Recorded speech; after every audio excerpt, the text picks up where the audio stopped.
welcome back to Belmont Bunch, where the New York Islanders have finally won at UBS Arena, and it's the season to lose reason, because we're back in. We're back in, baby. We got games in hand. We're winning now. We're healthy now. We'll ease up on that for now, but let's bask in the enjoyment that is finally winning a home game at UBS Arena, and some signs of positivity going forward. Don't knock the camera over. Good. So, I was at the game tonight. It took a while to get back, so now I'm back here filming. It wouldn't have been great in terms of sound if I had filmed in the car because it was kind of pouring rain. What was that? Anyway, the Islanders win, and I wore my Pekka jersey, so gonna have to wear that to the next game I go to, see if we can keep up the streak. But the Islanders win 4-2. It was a bit of a depleted Devils team, so that's part of the reason you can't get all the way back into the hype. The Devils had no Nico Hischier and no Ryan Graves, so that's significant. And they started a first-time goalie, as in he'd never played goalie before. No, he first NHL start for Akira Schmid. That's a name. I love that. So the Islanders start off this game playing all right.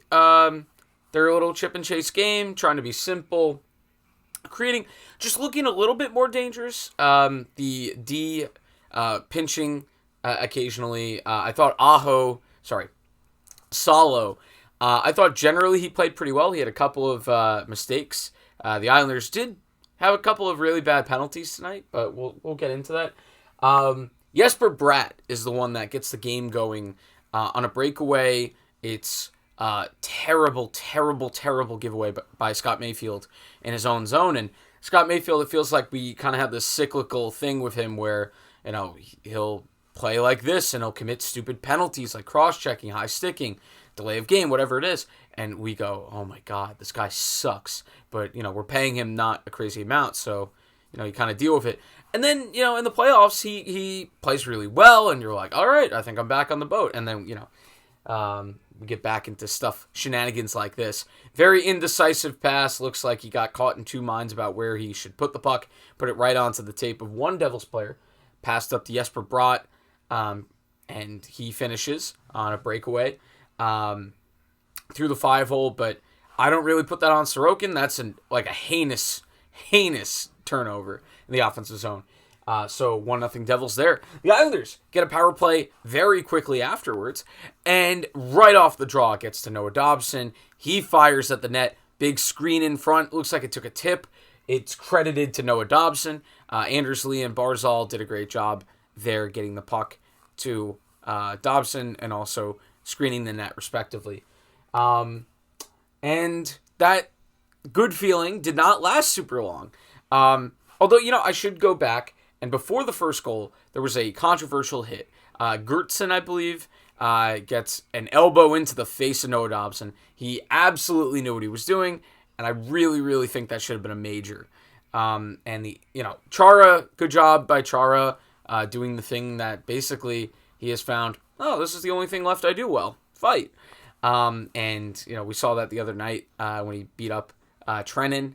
And tonight, not to the same extent, but, has to get involved there because there's such a bad hit by Gertson. And, the Islanders were at him the rest of the night. I saw Ross Johnston a couple times go towards him. And so the Islanders clearly not happy with that. And for a little bit, could have been down to defensemen because Chara maybe hurt his hand in the fight. We didn't see him for a tiny bit. And Noah Dobson, I was worried, would be concussion protocol, but everybody was fine. We're all fine here. How are you? So the Islanders get through that. Then we have the 2 goals. And then Jack Hughes. Oh, boy. Another bad misplay by the Islanders leads to Jack Hughes getting in on, a pretty open break as well. And he absolutely, it's a missile. It's a missile off the post and in. And I was on the opposite end of the arena. So, I went back on and forth on Twitter about, not thinking that was either goal was really on Sorokin. And getting to see the replay after the game helped me be a little bit like, okay, Sorokin's a little bit off his angle there, but it's still an absolute rip. And the first one still, it's a breakaway. and the Islanders didn't even back check. So, I don't think there's anything that Sorokin could do better on the first one. And on the second one, a little bit better angle. But again, it's more about the Islanders allowing these ridiculous chances the other way. So it's 2-1 after one. And, you're feeling like here we are again. And the Islanders did come out for the second period and played a lot better. Started finally putting pucks on net. The first period, it took a while to start putting pucks on net. Despite them doing a good job of keeping the Devils to the outside, the Islanders not getting anything to the net against a rookie goalie. Like, come on, please. And the Islanders finally started getting that going, and Matthew Barzal finds Andy Green. Andy Green rips one. It probably should have been stopped. It wasn't the hardest wrist shot. It was well located, but not very, very hard. So, just put pucks to the net, especially on a guy that's making his first start. I know I'm really pounding that home, but they should probably do that. So, tied at 2 there. We get a delay of game penalty on the Islanders. I think this was the Parise one. Sorry, definitely not the Parise one. But the Islanders take a penalty. They took 3 tonight. This might have been the Salo over the board penalty. Stupid play. He did that, Salo, and I loved Salo's game otherwise, but that was rough. Parise did that once, and late in the game we had another dumb penalty. Those were 3 bad penalties. Not like that penalty that saves a goal. Parise,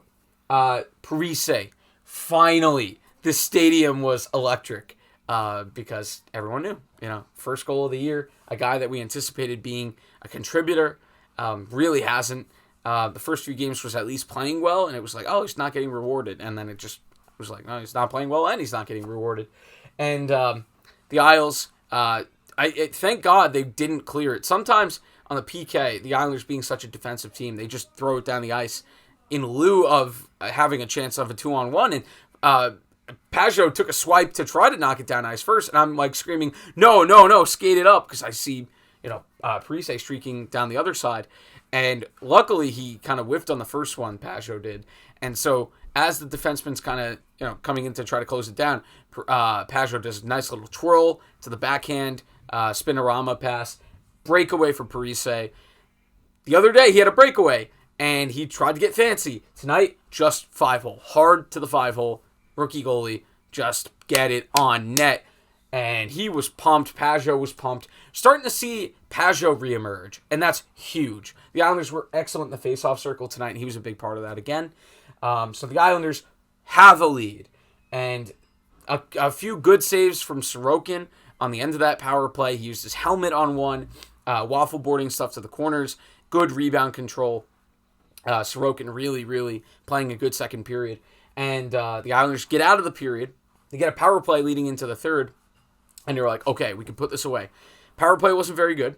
Then Devils had us hemmed in for a while. The Islanders, a lot of failed clears. And it just felt like it was inevitable for the Devils to score. But the Islanders do start to get their game back going again. They start winning some board battles. That was something throughout the night that was kind of back and forth. The Isles had streaks in the first and third period where the board battles were just bad. Not winning those.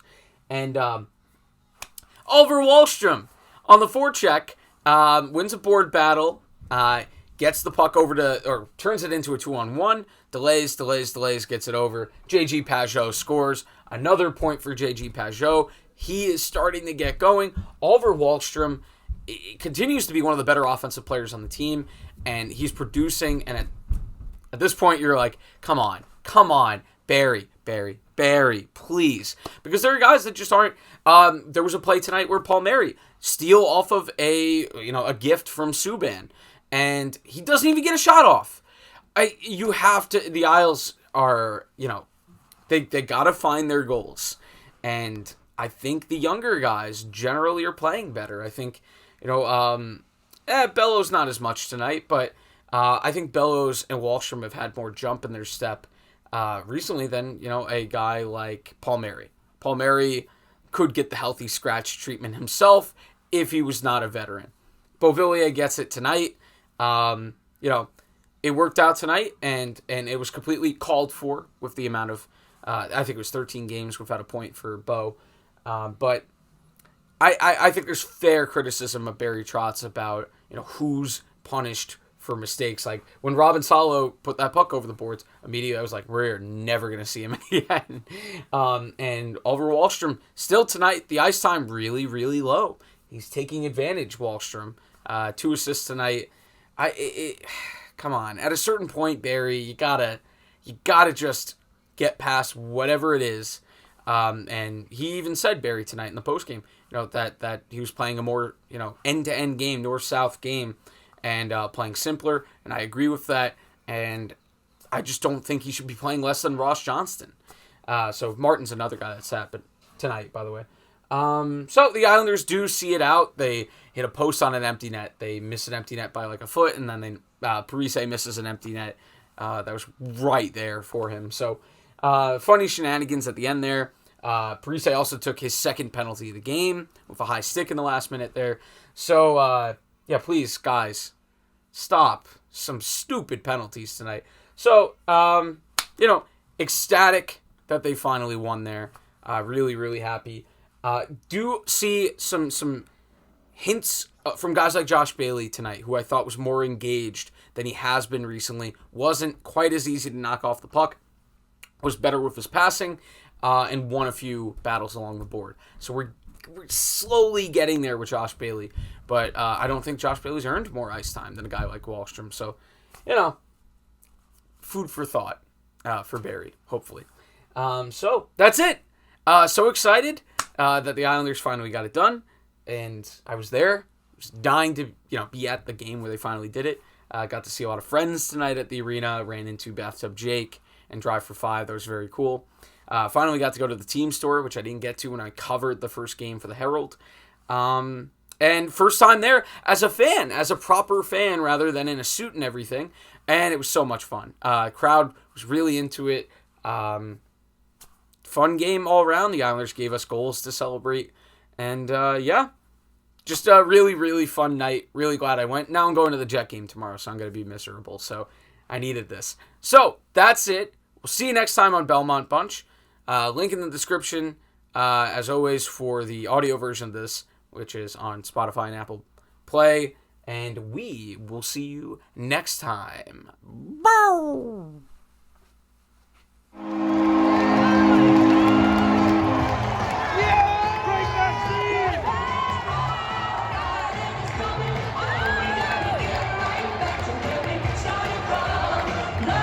Yeah,